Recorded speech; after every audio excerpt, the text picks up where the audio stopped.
Assalamualaikum warahmatullahi wabarakatuh. Waalaikumsalam. Alhamdulillahirabbil alamin, wassalatu wassalamu ala asrofil anbiya'i wal mursalin wa ala alihi wa ashabihi ajmain, amma ba'du. Baik, masih stay tune di channel YouTube Ar-Rufa Official.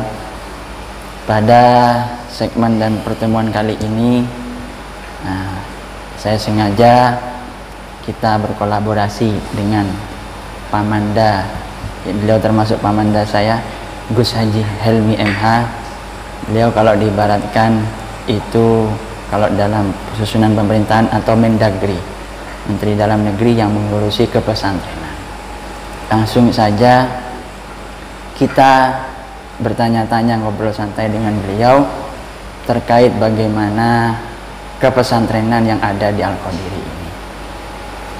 Assalamualaikum Pamanda. Waalaikumsalam. Sehat panjenengan? Alhamdulillah. Ini saya mau bertanya-tanya terkait dari sistem kepesantrenan di Al-Qadiri ini, bagaimana selaku jenengan yaitu sebagai kabak biro kepesantrenan, bagaimana menerapkan sistem-sistem kepesantrenan yang ada di pondok pesantren kita semua ini, pondok pesantren Al-Qadiri. Assalamualaikum warahmatullahi wabarakatuh. Bismillah, alhamdulillah, la haula wala quwata illa billah, amma ba'du. Langsung saya jawab. Untuk sistem kepesantrenan yang berkaitan dengan santri, khususnya di pondok pesantren Al-Qadiri 1 Jember, alhamdulillah semuanya itu berjalan dengan lancar. Saya hanya meneruskan karena kabak kepesantrenan yang lebih awal yaitu Kiai Haji Ahmad Fadil Muzakisah SPDI. Beliau adalah kabak kepesantrenan yang pertama yang ada di pondok pesantren Al-Qadiri 1 Jember ini. Lalu setelah beliau terpilih menjadi DPR RI waktu itu, beliau menyerahkan kepada saya dan saya hanya melanjutkan kinerja atau rangkaian-rangkaian yang sudah beliau buat. Untuk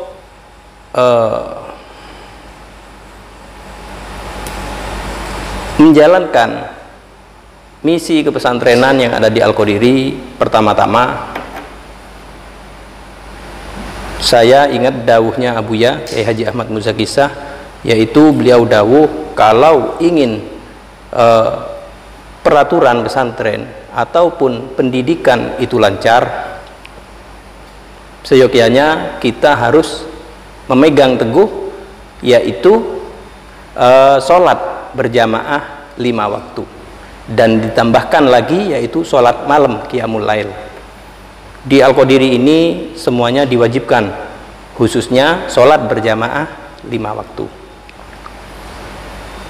Selama tidak ada halangan, tidak ada acara, pasti santri itu wajib untuk menjalankan sholat berjamaah 5 waktu. Kalau sudah sholatnya benar, dawuhnya Abuya ini, maka peraturan ataupun pendidikan itu bakal sukses dan lancar. Baik, yang kedua ini Pamanda, bagaimana cara mengantisipasi istilahnya kalau sekarang itu kenakalan para santri yang ada di pondok. Tentunya kan kita pastilah sedikit banyak lah istilahnya santri itu kan pasti tidak lepas dari yang namanya permasalahan-permasalahan yang ada. Yang pertama yaitu kita share dulu atau kita sosialisasi kepada santri-santri baru khususnya ataupun santri lama, itu kita sosialisasi tentang peraturan yang sudah ada di pesantren. Itu yang pertama. Dan yang kedua, kita tidak bosan-bosan untuk selalu memperingati mereka dan memberi support. Kok bisa nakal itu karena apa? Kita tanyakan. seperti itu. Dan mungkin selain namanya di pondok itu kan dinamakan penjara suci, jadi di sana itu ada peraturan dan juga ada yang namanya hukuman. Ya kita beri sanksi mereka dengan sanksi yang sepadan dengan permasalahannya. Jadi misalkan salahnya 1, nggak mungkin hukumannya itu 5, pasti sesuai lah seperti itu. Yang mana tentunya zaman sekarang ini tidak ada yang namanya kekerasan.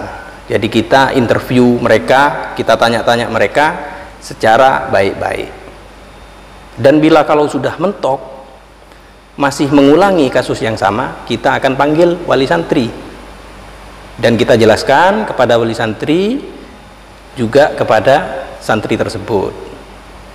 Jadi pada intinya kalau mereka masih tetap ingin mondok, ya harus ikut aturan yang sudah ada di pesantren Al-Qadiri 1 Jember ini. Tapi kalau sudah tidak mau, maka ya kita lepaskan atau kita relakan untuk mereka boyong. Karena namanya kenakalan santri itu macam-macam. Yang pertama mungkin dari pribadi santri tersebut, dan yang kedua bisa untuk dijadikan alasan karena memang mereka tidak ingin mondok sebenarnya. Jadi bikin ulah terus sampai akhirnya kena kasus atau sampai dikeluarkan. Mungkin itu aja. Untuk yang selanjutnya itu Pak Manda, yang terakhir mungkin bagaimana panjenengan mendidik putra-putra jenengan ini? Untuk masalah keluarga ini, yang pertama saya mengacu kepada Abuya Kiai Haji Ahmad Muzakisah. Saya tiru sebisa mungkin amalan-amalan beliau, dan saya menerapkan bukan kepada anak tapi kepada diri saya sendiri. Karena kalau sudah orang tua nggak bisa mengasih contoh bagus kepada anak, gimana anak mau ambil contoh bagus kepada orang tua? Jadi intinya ke pribadi saya dulu, baru saya tularkan kepada anak, biar intinya selamat di dunia, lebih-lebih selamat di akhirat. Entah itu tentang masalah jamaah, sholat malam, dan ibadah-ibadah yang lain. Baik, kalau boleh saya mengambil kesimpulan, berarti patuhi bagi anak-anak yang mondok, khususnya bukan hanya di pondok pesantren Al-Qadiri saja, taatilah peraturan pesantren itu walaupun terkesan berat. Dan tapi dengan Anda mentaati peraturan, niscaya ilmu Anda manfaat dan barokah. Kemudian kalau saya boleh mengambil kesimpulan yang selanjutnya, yaitu saya ingat di Al-Quran, ku anfusakum wa ahlikum nar. Selamatkanlah dirimu dulu, baru selamatkanlah keluargamu, orang sekitar. Mungkin yang terakhir, bentuk dukungan, saya memohon kepada beliau bentuk dukungan kepada channel YouTube ini. Jangan lupa like, komen, dan subscribe channel YouTube Ar-Rufa Official. Itu saja mungkin. Wassalamualaikum warahmatullahi wabarakatuh. Waalaikumsalam.